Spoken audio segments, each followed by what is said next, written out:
Lumen nomor 11.686, 3 Agustus 2024.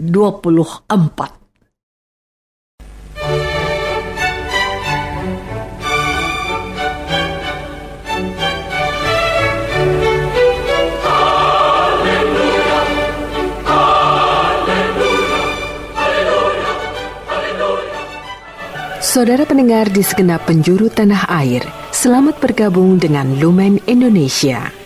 Lumen Indonesia, siap melayani Anda setiap hari. Saudara terkasih, marilah kita bersatu dalam Tuhan kita Yesus Kristus yang tidak berubah dahulu, sekarang, dan selama-lamanya. Allah Sang Maha Rahim mengasihi dan menerima sebagaimana adanya kita. Allah Bapa kita di surga senantiasa bersedia menolong, menghibur, dan meneguhkan kita dalam menghadapi segala permasalahan hidup sehari-hari.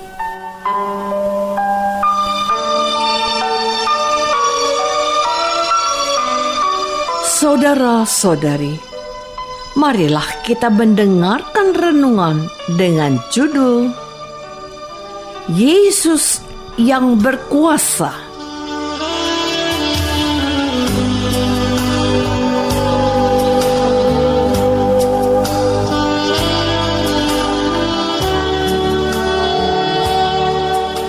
Yang berdasarkan pada Injil Matius bab 14 ayat 1 dan 2. Pada masa itu sampailah berita-berita tentang Yesus kepada Herodes, raja wilayah. Lalu ia berkata kepada pegawai-pegawainya, "Inilah Yohanes Pembaptis. Ia sudah bangkit dari antara orang mati, dan itulah sebabnya kuasa itu bekerja di dalamnya."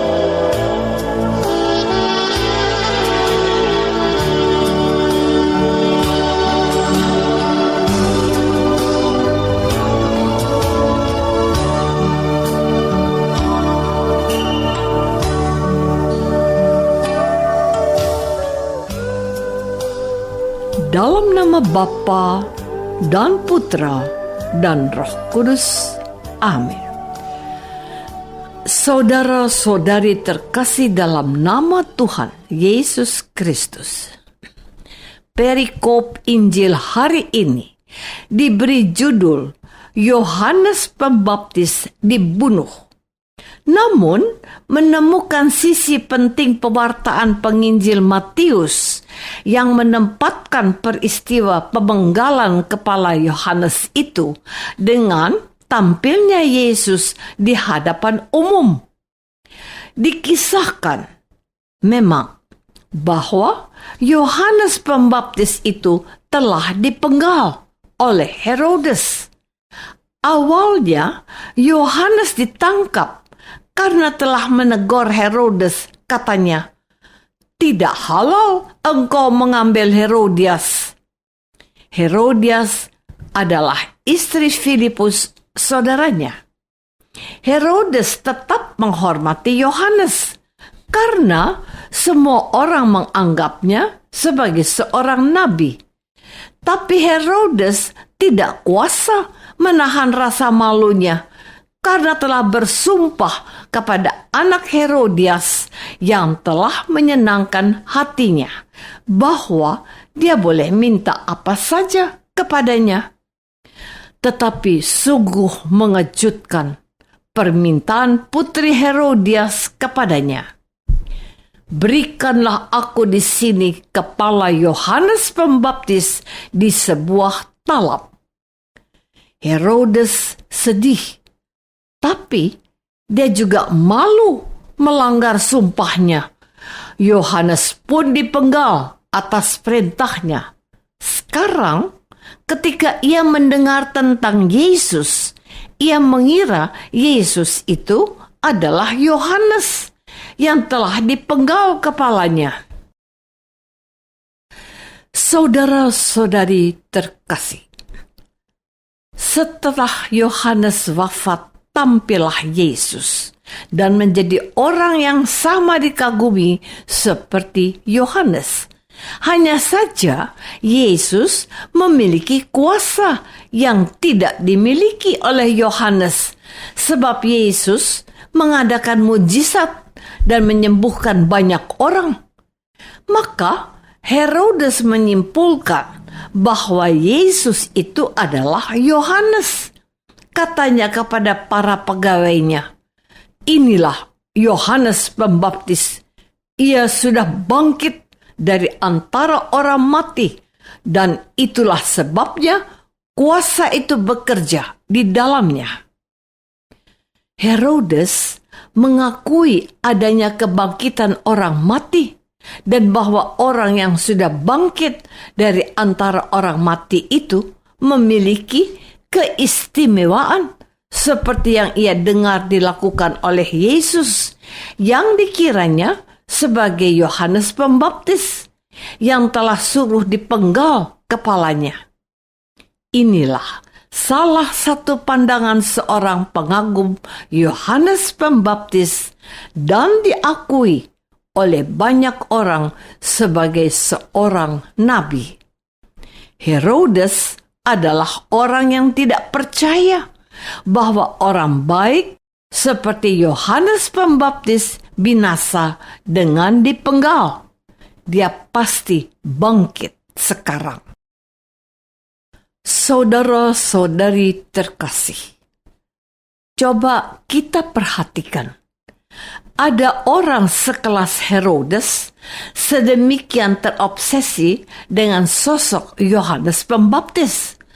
Sekalipun dia yang telah memerintah orang membunuh Yohanes Pembaptis dan melihat kepala Yohanes Pembaptis, ia percaya bahwa orang baik itu pasti diselamatkan oleh Allah. Keyakinan dan kekagumannya kepada Yohanes Pembaptis itulah yang membawa dia untuk mengatakan kepada semua pegawainya, Yohanes itu tidak mati lagi, dia hidup dan dia melakukan banyak mujizat. Bagi Herodes, Yohanes Pembaptis telah bangkit dan hadir dalam diri Yesus. Dia tidak rela mendengarkan dan menyaksikan kematian Yohanes. Dia tidak ingin diliputi rasa bersalah yang berkepanjangan. Ia menegaskan bahwa Yohanes itu sudah bangkit. Bersalah yang berkepanjangan. Ia menegaskan bahwa Yohanes itu sudah bangkit. Dialah Yesus yang beritanya sampai ke telinganya, bahwa ada orang yang sedemikian terobsesinya dengan sosok seperti Yohanes Pembaptis ini. Bukankah itu hal yang baik yang bisa kita tarik pelajaran daripadanya? Kesaksian Herodes bahwa Yohanes Pembaptis sudah bangkit memang tidaklah betul, alias keliru. Namun, ia telah menegaskan kepada kita bahwa Yohanes itu seorang nabi pilihan Allah, dan Allah pasti menolong hambanya. Dia juga mengakui bahwa sosok Yesus yang dikiranya Yohanes itu adalah sosok yang semakin mempesonanya, sebab kuasa-kuasa itu bekerja di dalamnya. Saudara-saudari terkasih, Herodes menjadi pengagum pertama dan utama Yesus yang secara terbuka mengakui kuasa-kuasa yang ada pada Yesus. Baginya, Yesus adalah tokoh bangkitnya Yohanes yang mempunyai kuasa-kuasa istimewa.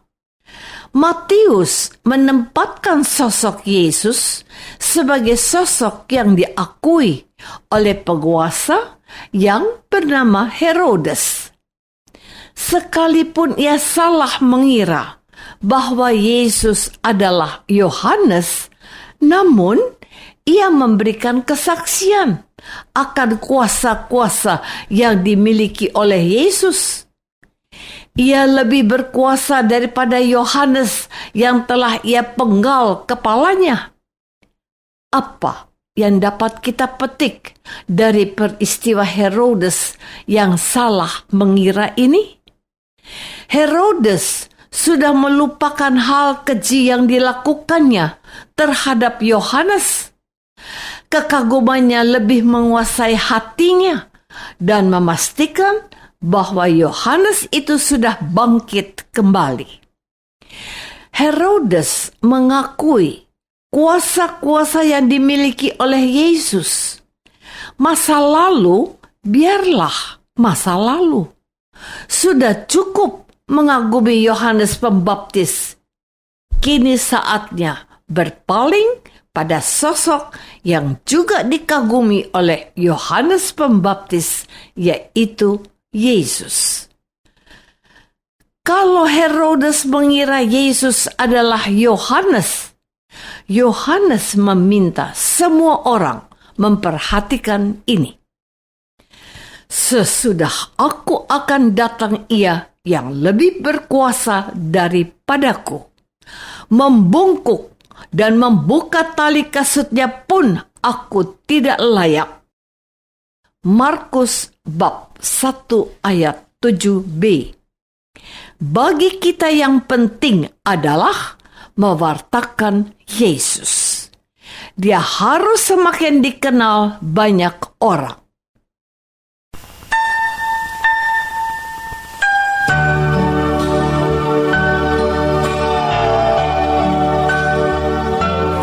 Marilah kita masuk dalam saat hening sejenak untuk meresapkan renungan yang baru saja kita dengar bersama dalam kehidupan iman kita masing-masing.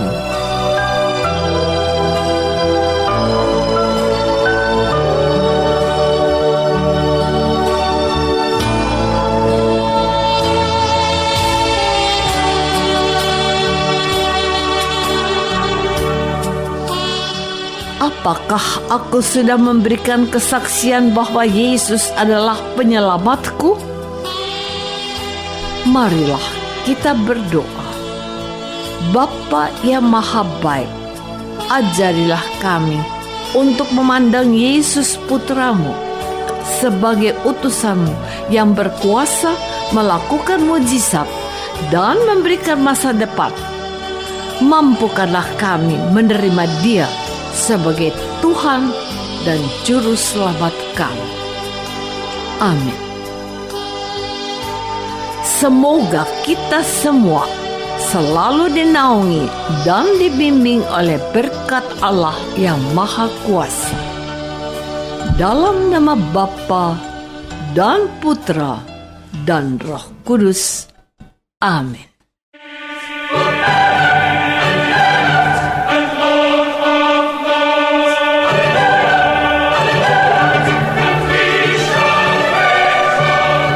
Dengan penuh kasih dan sukacita, Lumen Indonesia mengundang saudara-saudara seiman di segenap penjuru tanah air. Sekiranya ada tanggapan ataupun saran, kirimkan surat Anda ke Lumen Indonesia. Terima kasih atas perhatian Anda. Sampai berjumpa lagi dengan Lumen Indonesia pada waktu dan gelombang yang sama esok hari.